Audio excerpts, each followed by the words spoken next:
సమాజ సేవలో భాగంగా అన్నదాన కార్యక్రమం. ఈ కార్యక్రమంలో నిరుపేదలకు ఆహార ప్యాకెట్లను పంపిణీ చేశారు.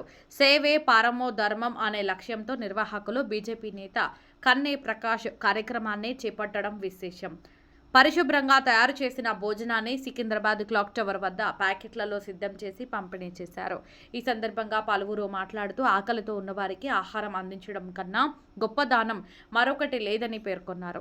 సమాజంలో ఉన్న ప్రతి ఒక్కరూ తమ వంతు బాధ్యతగా ఇలాంటి సేవా కార్యక్రమాల్లో పాల్గొనాలని, పేద ప్రజల ఆకలి తీర్చడం ద్వారా నిజమైన మానవత్వాన్ని చాటవచ్చని తెలిపారు. రోజువారీ కూలీలు, వృద్ధులు, నిరాశ్రయులు ఈ ఆహార ప్యాకెట్ల ద్వారా ప్రయోజనం పొందారు. నిర్వాహకుడు కన్నే ప్రకాష్ మాట్లాడుతూ భవిష్యత్తులో కూడా మరిన్ని సేవా కార్యక్రమాలను నిర్వహించనున్నట్లు తెలిపారు.